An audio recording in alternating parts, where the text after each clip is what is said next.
actually filming this video in the closet because Zara is refusing to take her nap in her crib, even though she's really tired. So I apologize for the background, and if you hear my baby crying, she is fighting her sleep. So I just wanted to come here and do a quick video with you guys on postpartum because I think, you know, a lot of us deal with it, but some of us deal with it kind of in the closet. And I think nowadays on social media, more people are talking about it. However, I just feel like I just want to say my experience, and hopefully this helps you guys as well, because postpartum is definitely something that past generations I feel like don't really talk about, but it's a real thing, and it doesn't necessarily mean that you're depressed or that, you know, all of a sudden your life is over.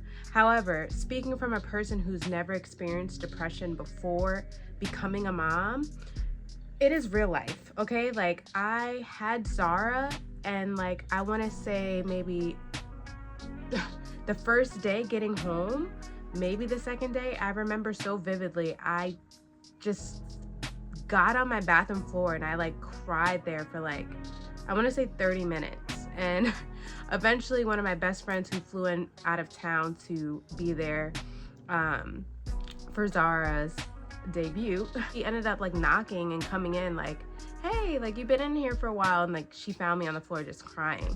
And I couldn't really explain it because it was just something like, why am I laying on the floor crying? But like, when I say I cried so much, like instantly once I finished, my face was swollen. It wasn't like one of those, oh, you know, I wake up the next day and my face is swollen. It's like, no, I was crying so hard that like my face swole up instantly. I remember that, and you know, that was probably the worst cry that I had during postpartum, but at the same time, I cried a lot during my postpartum. I want to say like the first 6 months, I cried probably every day. Like, even if it was just a tear, I cried. And, you know, I definitely will say that I went through postpartum kind of in secret for the most part. I think I maybe mentioned it to a couple of my best friends. However, as a Scorpio, if you're a Scorpio, it's very hard to like share when you need help. And I think that was my biggest struggle. And I think life is about perspective. And now the perspective that I got from becoming a mom is now knowing sometimes you just have to ask for help. Because I had spent so much time trying to like figure this out, because I've always been known as this overly optimistic person. And I mean, I've even been called toxic positive for my sister, because I've always just been very much so, oh my God, the sun is shining bright, and even if it's raining, it's feeding the flowers and the vegetables and the fruits. And it's like, that's not everybody's reality. And at first, like when my sister did call me toxic positive, I didn't understand what that meant, you know? But perspective is everything, because once I came into postpartum, it was like God was almost giving me a lens of what it's like for someone to experience depression. And postpartum is even crazier in the sense that you also have to take care of a little human. And I'm not knocking depression at all, because there's people who are depressed that are taking care of children as well. I'm just saying, like, as a first-time mom going from here to rock bottom, it just makes no sense, because here my baby is, I'm so obsessed with her, like obsessed with my daughter. But like inside, I like couldn't express the sadness that I felt, and almost feeling like a failure before I even started being a mom. And that's like the weirdest experience. I mean, if that makes sense to you, definitely leave a comment below so I don't feel like I'm crazy. But I almost felt like I was failing her before I even got to start being a mom. And some of the tips that I wanted to share with you guys as far as me overcoming my postpartum, because now the new scientific studies, and correct me if I'm wrong, it says postpartum could last up to 7 years. It's either 7 or 10 years. And I completely believe that's true, because there's so many life changes that happen. Like, some moms, like myself, have been working moms, well, before I became a mom, working, and then you become pregnant and you're sick, and then you can't do the normal things that you're used to, or then you become a mom and there's just literally no time because you're just taking care of your child. And for me, that was kind of my experience. I went from working to just everything about my life stopped. Traveling stopped, working stopped, getting my nails done stopped, me being able to do my hair as often stopped, me cleaning stopped. If you are a subscriber to my channel, those clean with me videos are real life. Like every Sunday I had a deep clean.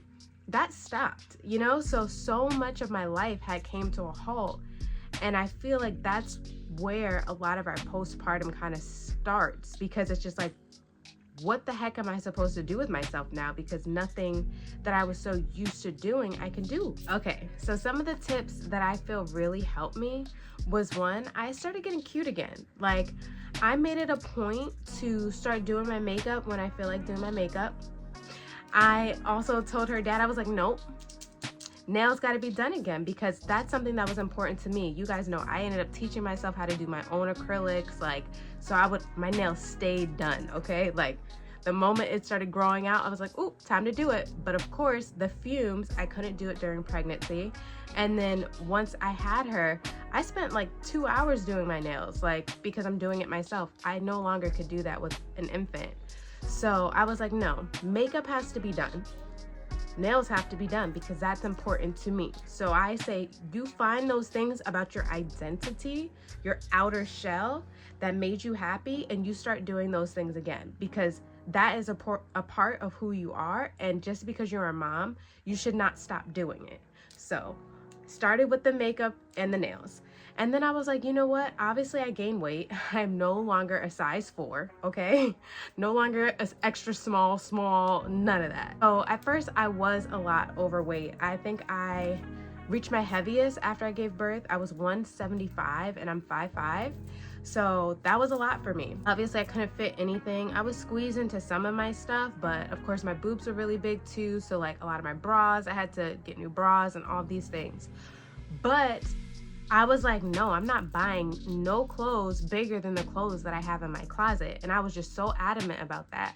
And I think in the beginning that really affected me, because I was just constantly looking in my closet and I was like, oh, nothing fits me. Like, I'm too big. Like, and like subconsciously, like I was putting myself down because I couldn't fit the stuff that I was wearing in my 20s, because, you know, having my baby, I rolled over into my 30s. So it was like, girl, like your 20s is gone. Like, this is a completely new chapter of your life. And even if you're still in the same decade time span, it's still a completely different chapter once you become a mom. So I was like, you know what? I'm gonna start getting some staple pieces in my closet little by little. And I'm not gonna go crazy, because again, my weight can fluctuate. So I started with just one pair of Levi jeans, because Levi jeans look good no matter what. Whether they're baggy on you or tight on you, Levi's are a-okay. So I started with that. And then I just started with stuff that, like, you know, can be worn for any size, you know, things that are form-fitting or whatever the case may be. But I made sure to only purchase quality stuff, so that if I need to get it hemmed later on, I can, versus just spending money on cheap stuff that's gonna, you know, not last or not gonna be able to fit when you do get smaller if you choose to. It doesn't make sense. So then it started with that. And then I said, you know what? I obviously can't get to the gym the way that I want to, because, you know, men are very lucky, okay? Because their schedules don't really change. And I will say, I was pushing the gym on him, like, I need to go to the gym. I need to go to the gym. But it's like, I am very much so blessed in the sense I am a stay-at-home mommy. So I know that I have it a lot easier than a lot of people, so I'm not going to complain about that at all. However, you feeling good about yourself still matters. So for me, the gym has always been important to me. I used to work out 2 times a day. I was a hiker and then I would do the gym, or I would do training and then I would do the gym. So working out has been like a part of me since maybe like my early 20s in a sense. And like, even when I was younger, I was interested in working out, but I really went hard with like putting the gym and working out in my routine by the time I was like 21, 22, because I seen how greatly it affected my mood.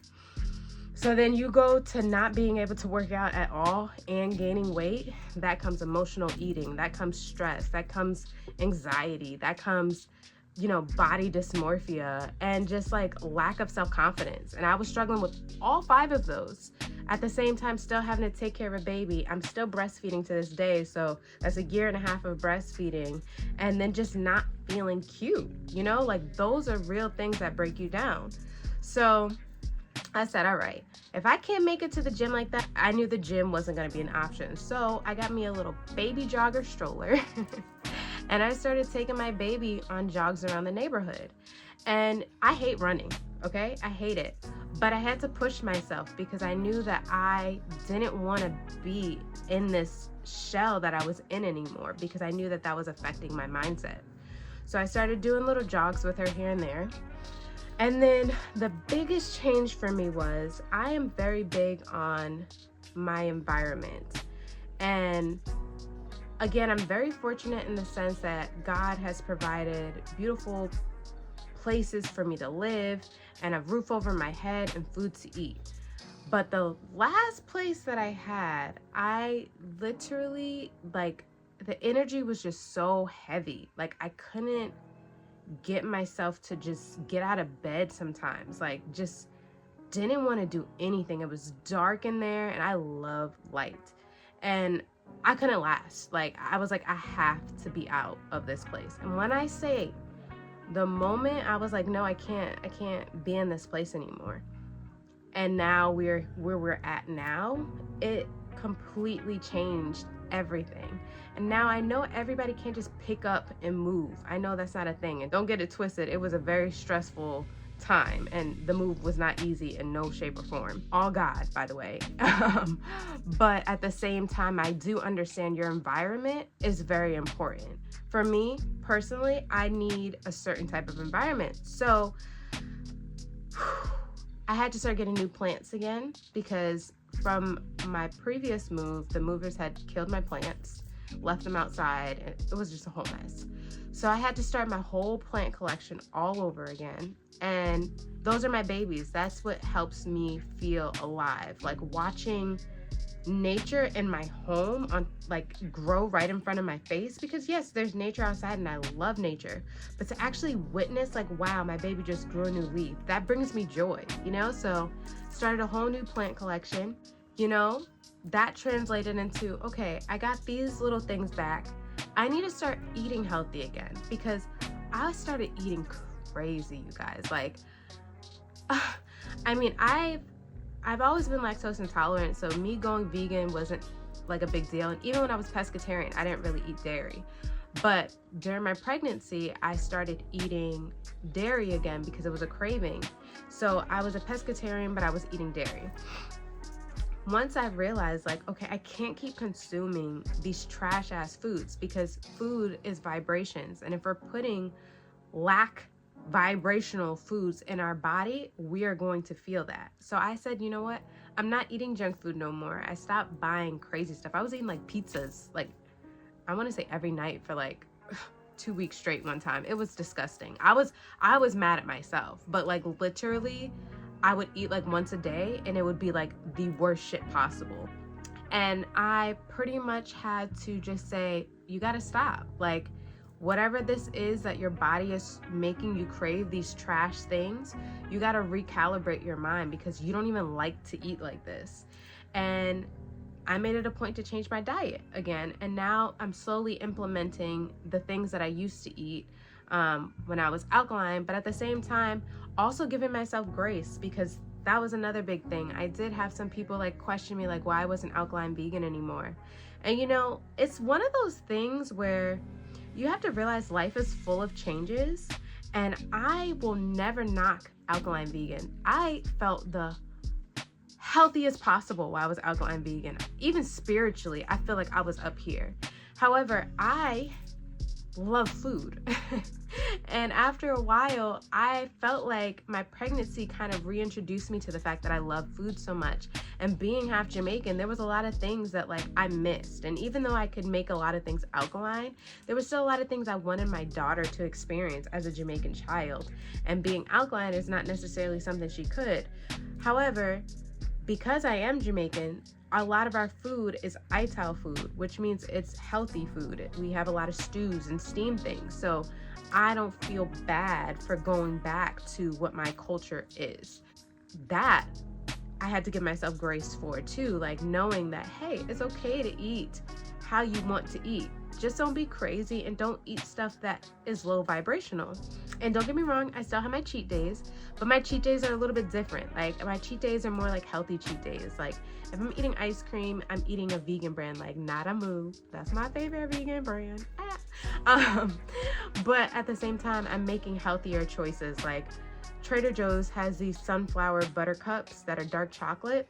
If I crave chocolate, that's what I'm getting, rather than going to get a Reese's or a Snickers. So just being mindful of those little things.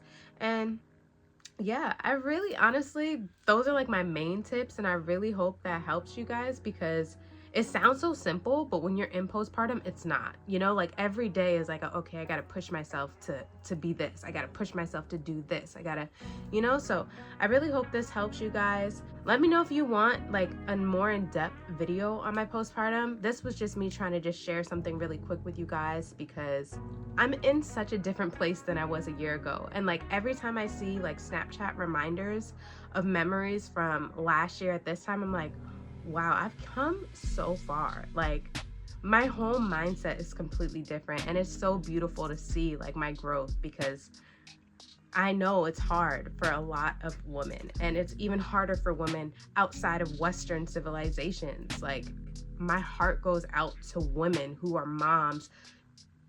I'm not even gonna get into that, but I have no reason to complain. I am blessed, I am highly favored.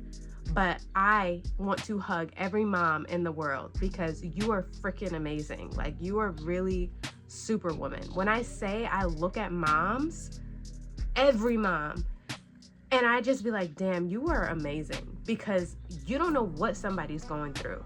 And to have a child on your hip or have a child by your side and you still standing, you are a freaking superwoman in my eyes. So keep going, be strong, and we got this. So I hope you have a beautiful day or night, whatever time it is. And I love you guys. I can't wait to start posting again. I'm just now getting into my routine again as a mommy. And stay tuned for like cute videos and stuff again, because your girl, she be doing it now. But bye guys, I'll see you later.